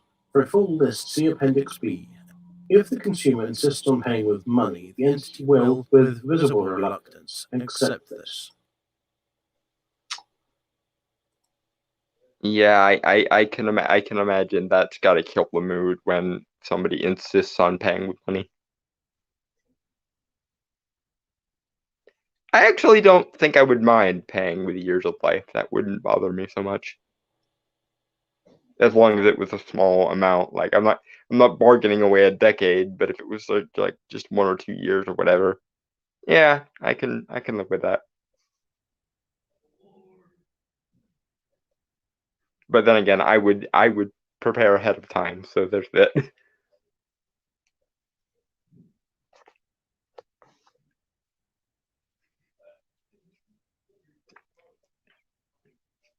Jack o' lanterns.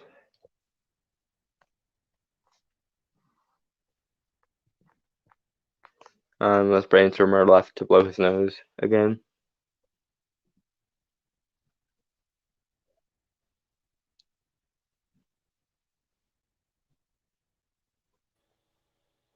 Sorry, I had to toss some trash out.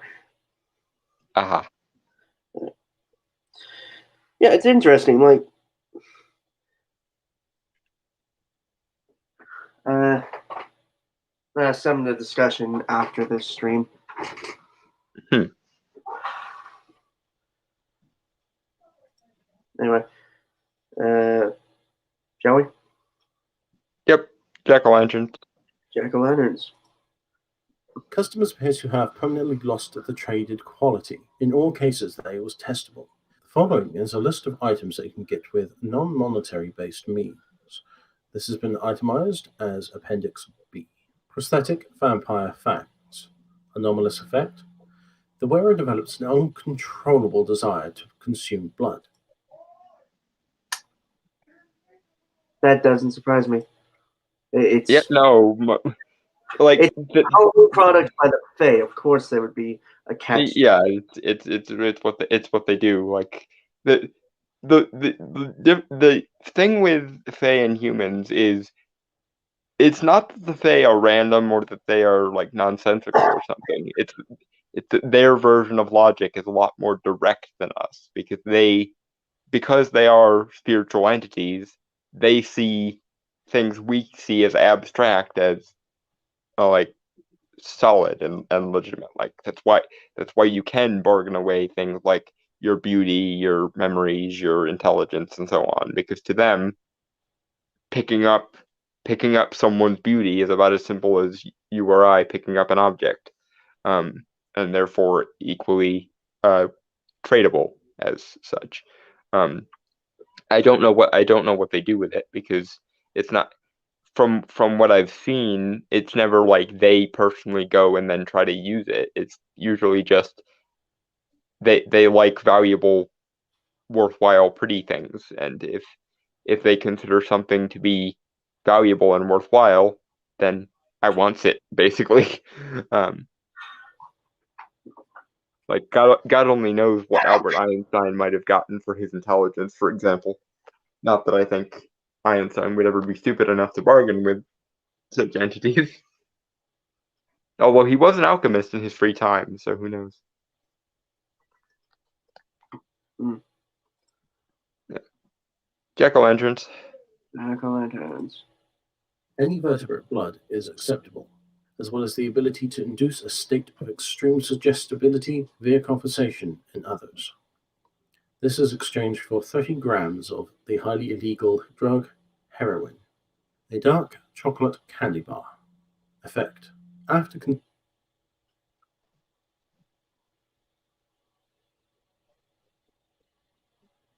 Sorry, I had to pause it for. Yeah, for the DMCA rules. Yeah. Jack-o'-lanterns. Jack-o'-lanterns. bar. Effect. After consuming the bar, subject lost all interest in food and did not show any signs of starvation, despite consuming nothing else for 28 days. Design was traded for the memory of a childhood family trip. Item: 300 plastic spiders. Effect: purchaser was inspired to consume the spiders. They're tricksters. I always forget that. Well, they do this for their own trade and their own amusement. Like they enjoy selling things as much as they enjoy procuring things. So to them, all of this is like dealing these is probably like crack to them. Mm. And again, the main reason why all of these seem like lopsided trades is probably because people didn't prepare ahead of time. But if they like just take one of your favorite snacks or your favorite like guilty pleasures into this thing and offer to share it with them, that would probably be enough for most of these. Or again, if you're a writer or a musician, write them a song or tell them a story. It's something they've been addicted to for millennia, according to the lore. They love creativity, and any display of craftsmanship or creativity is addicted to them. To the point that some famous musicians or famous poets that have died suddenly or have disappeared have been thought to have been spirited away to perform for high-ranking Fey nobles and shit. So if I ever disappear, just call it Mab, triggering what I owe her for the bargain. So yeah. Jack-o'-lanterns? Jack-o'-lanterns. Following the consumption of a spider, subject was able to excrete an otherwise anomalous living banded spider from any bodily orifice and direct it telepathically. Cost of item, the ability to sing. Item, a sexy nurse's costume. Oh my. Effect, I don't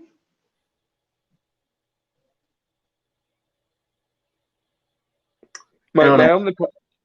only problem with the spider one is that I don't want to eat spiders in order to do that. Like if you could just telepathically control them all without eating them, then I wouldn't mind it. Oh no, you also have to remember they come out of any orifice on your person. Yeah. Or you then you can control them. Well, it'd be an interesting Halloween trick, but yeah, I don't think it'd be enough for such a bargain. That's the other thing. You'd also have to be very careful about what you shop for. Even if you did have the appropriate prep time, make sure that you get as much bang for your buck as you can here.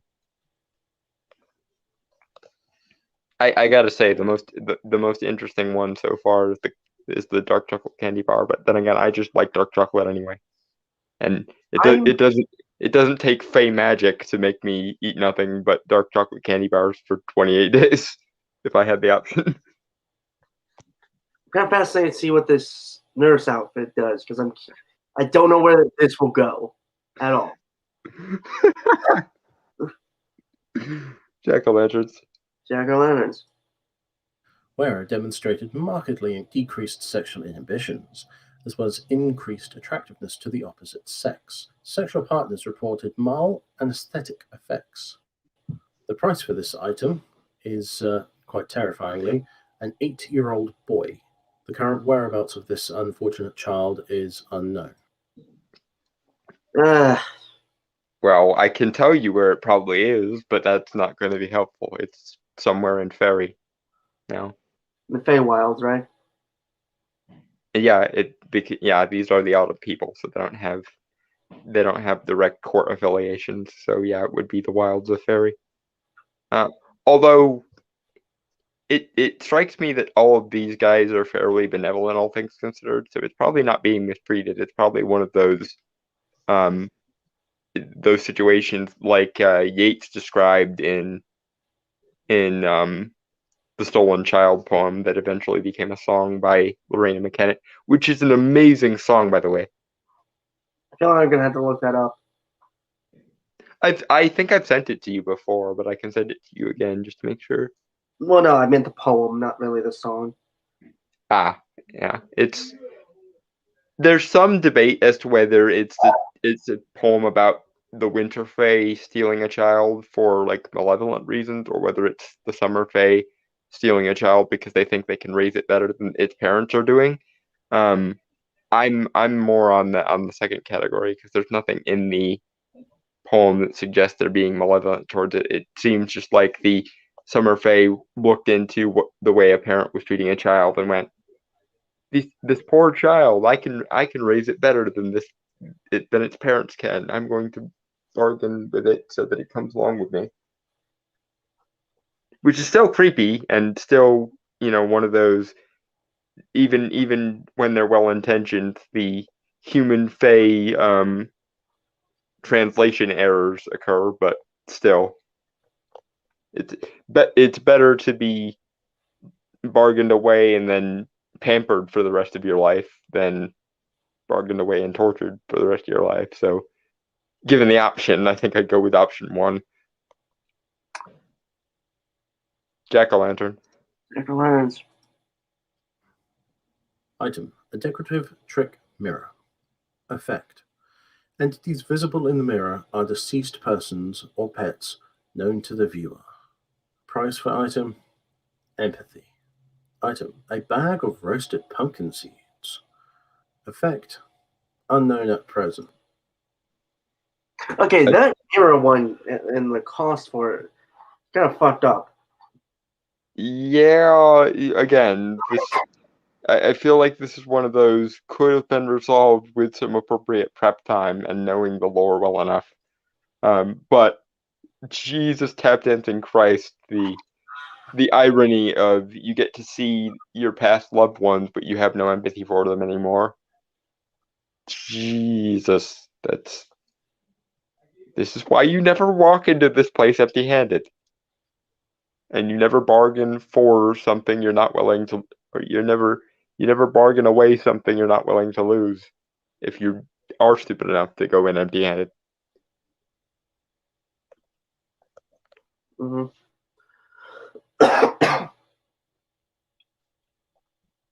Shall we? Jack-o'-lanterns.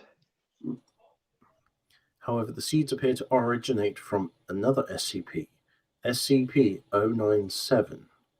Price for this item, a tattoo depicting the rank chevrons of a United States Petty Officer First Class. The tattoo was removed from the individual without any scarring or injury. Addendum. See what I mean? They like artifacts of skill or talent or craftsmanship. So if you're Actually, that actually might be the best one so far. yeah, the Pumpkin seeds are fucked up, to be fair, but because the SCP, I think it's zero, like the SCP they're referring to is pretty horrific. But as far as prices go, I'd much rather lose that. Although that makes me think they might bargain for my bow ties, and no, not happening. Not not in a million years. I don't care what you're offering. My bow ties are mine, and I'm keeping them. Not to mention that was one of the stipulations I made in the bargain with Bab, that I would never have to not wear one. So yay. Because I'm pretty sure that she would throw an absolute shit fit if you tried to bargain away one, having that bargain in place. Yay. But that tattoo one is just really interesting to me. Yeah. Because it's a symbol of accomplishment and skill. So mines is how that works. Yeah. Yeah. Jack-o'-lanterns. Jack-o'-lantern. Ejection events. The first ejection event occurred during the initial containment in 1999 on November 1st at 1:0110 hours in the morning, and is typical of all later ejection events. Agent Mahoney attempted to physically block the entrance to the anomaly. An SCP-2523-1 entity emerged.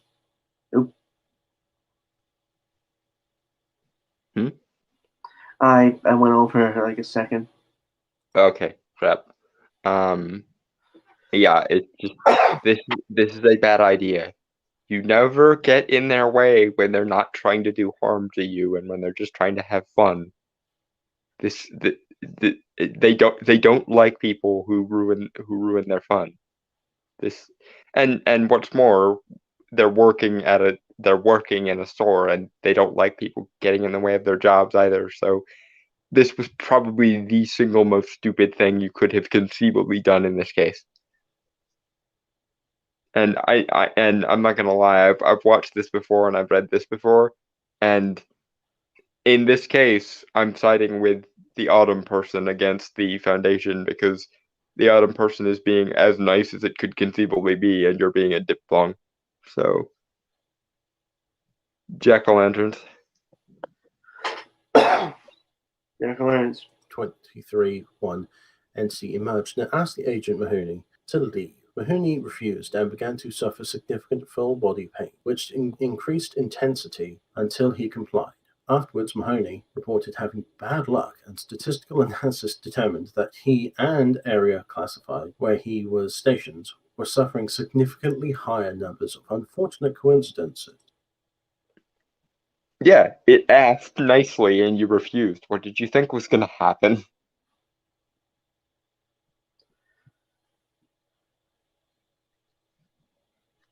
Jack-o'-lanterns.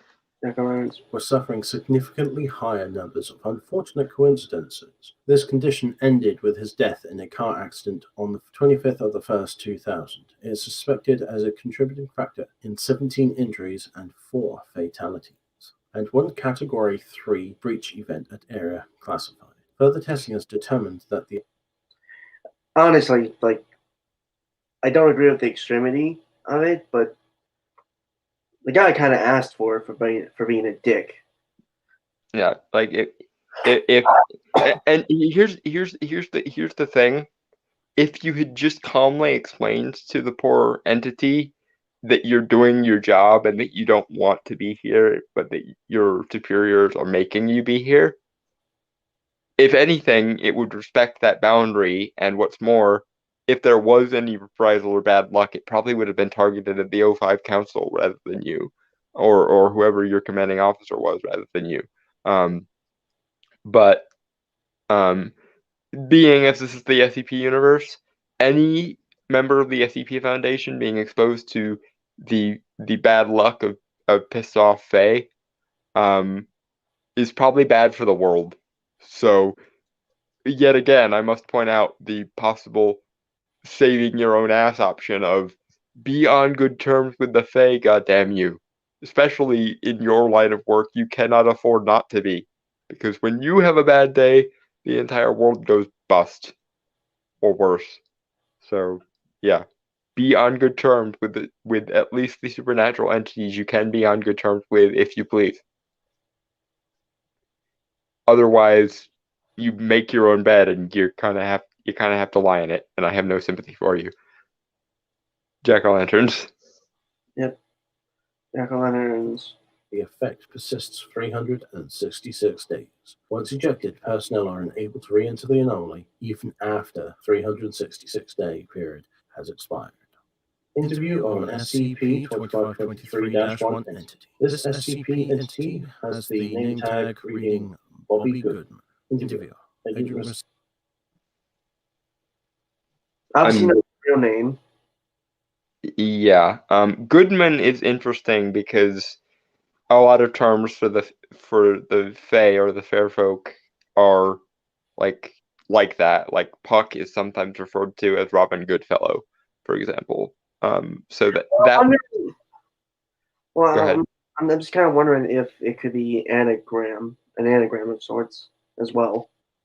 That's possible, or there might have been a guy named Bobby working at the store to begin with, and the Autumn people just kind of borrowed the names of the people that they were subbing in for, more or less, because it probably seemed a little bit less weird if the people they're working on the behalf of are still working there for the sake of like the hours, because I would imagine, and I might be speculating here, but I would imagine that in a lot of cases the entities really like the people that they're borrowing the shift of, and they don't want to get them in trouble with their employers, because that's something that Fae are known to respect is like rules and regulations and boundaries. That's why I said the thing about if Agent Mahoney there had just said, "Look, I don't want to do this, but my job and occupation require that I do this, and my superior asked me to." If you had just specified that, the entity probably would have just gone, "Okay, well done, Sir Knights. You are doing your employer proud," and so on. And then if it was still pissed off, it probably would have targeted the bad luck at whoever was your superior officer instead of you. But that would require actually understanding your job, and apparently the Foundation just doesn't like this. This is the kind of stuff that you would think they would put in a debriefing. Like if they knew a given anomaly was Fae oriented, one would assume like put a field expert on Fae on the team so that they don't make these stupid mistakes, or when you get together this MTF, this specialist group, debrief them on how Fey lore works so they don't do anything stupid. Or, again, bake a bunch of soul cakes and bribe the store owners with them. There are like 5 different ways you could do this better just by knowing what you're doing and not being diphthongs about it. Jack-o'-lanterns. Mm-hmm.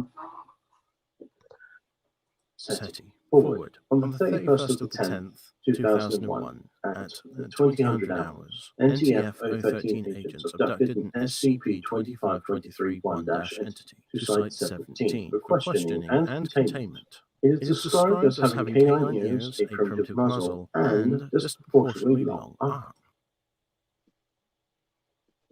It sounds cute. Also sounds like it probably fucking kill us. But that's every phase, so. Well, but these ones are mostly just kind of doing their own thing, so I don't think. And again, they're interested in selling and bargaining. So if you just barter and bargain correctly, then no harm, no foul. That's what always gets like the heroes of all these stories out of bullshit, is by knowing what they're doing ahead of time. Now, granted, that doesn't mean that something you intend to do as a positive thing might not be taken wrong. Ahem.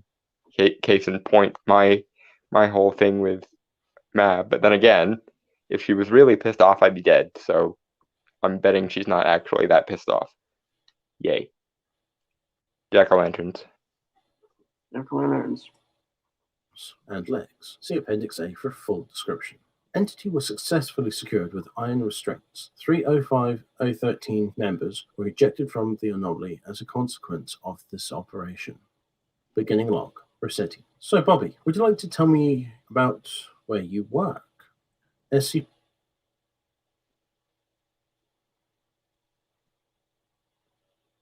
I don't know why you're using the play name, but okay. Well, to be fair, like, they wouldn't know the actual name of a Fae. This is true. I would probably just refer to it as Goodman, because that seems to be the most consistent.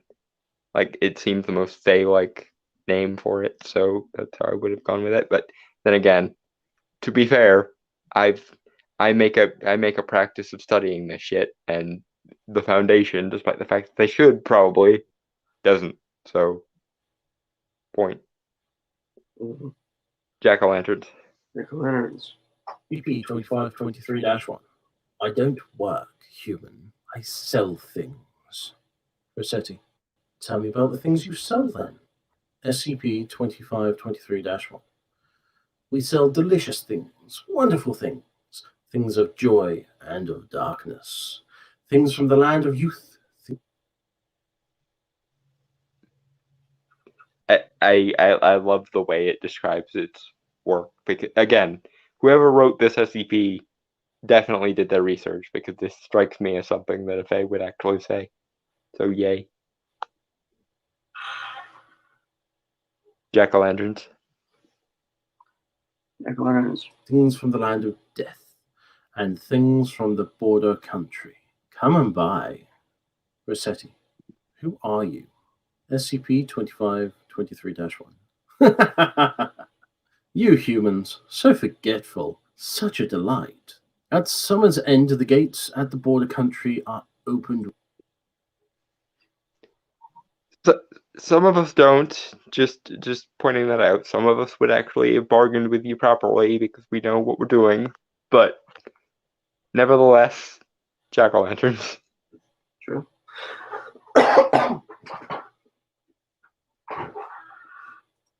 Why? We have come to sell our wares at this time, as we did in the What is your work for the places and the shadows that cannot be reached from the now. In the past, we are the in-between people, the border people, the vassals neither to hot, radiant summer, nor cold, merciless winter. The autumn people, okay. I was wondering where you were going with that name. Yeah. Yeah, that's why. And again, based on this description here, I'm convinced the person who wrote this knew what they were doing and did their research or already knew their research. Because, yep, that's just about a perfect summation of Winter and Summer, and also kind of Mab and Titania, or Titania and Mab in the order that they specified here. Don't want to get them mixed up. So yeah, good on you, writer, and good on you, Mr. Goodman in universe. Jack-o'-lantern. We are the autumn people. Rossetti. Why only seasonal Halloween stores and not others? SCP-2523-1. Oh, the in-between places. They are ours. They too live only here in the edge of summer. Rossetti. Why do you prefer to trade for things and not money? SCP-2523-1. Money has no value. It's only a medium of exchange. We crave only things of value. For these we can trade in the world. How do you think we get the things we sell?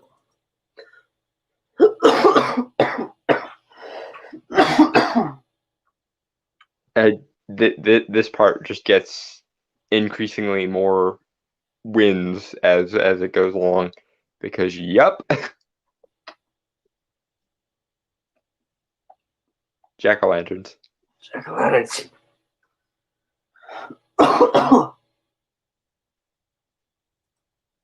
We are the autumn people. We're not cobblers. Rossetti. Are you aware that things you sell are problematic for humans? SCP-2523-1. Yes, of course they are. We are merry people. Where's our mirthful? End log. Closing statements.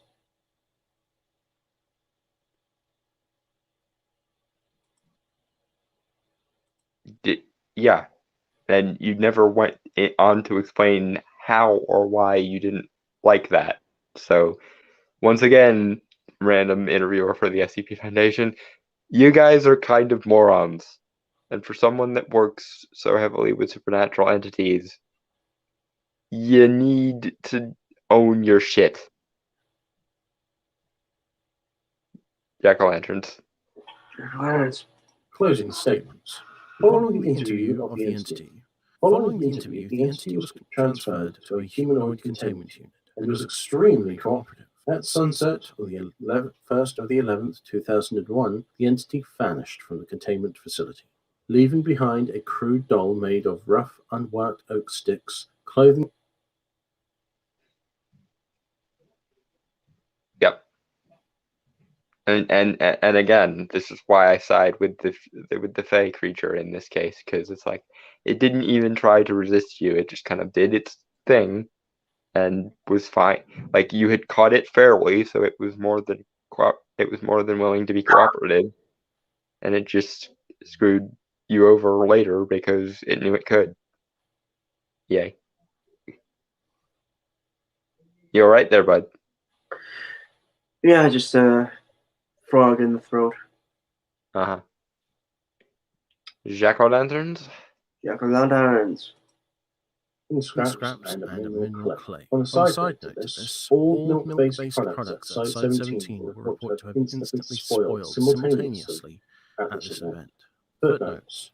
The similarities between this phenomenon and SCP-1323, including the overlapping time frame, spatial distortion, and the behavior of the entities within. I'm going to have to look up 1323 for next year, I think. Mm-hmm. Jack-o'-lanterns. Jack-o'-lanterns. And the nature of the exchanges suggest that these may be highly correlated phenomena. Questioning the SCP-2523-1 entities about the connection has resulted in injection events. Thank you for attending this brief. To be fair, given all the terrible things they could conceivably do to you, just booting you out of the store like any other store owner is probably about as gentle as they can be.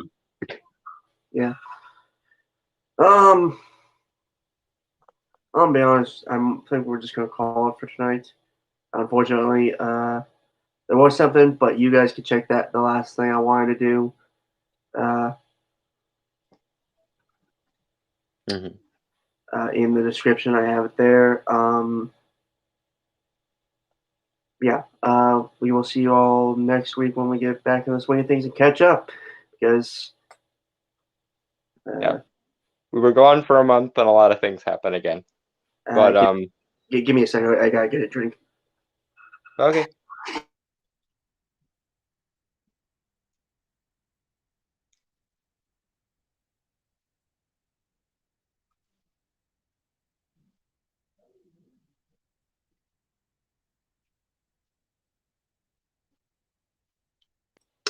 I've returned. Huzzah. And since this is our last Halloween show for the year, a toast to the people of autumn, to the end of summer, to the coming of winter's reign, to my queen, who I have lawfully bargained for. Here's to you, and happy Halloween, everyone.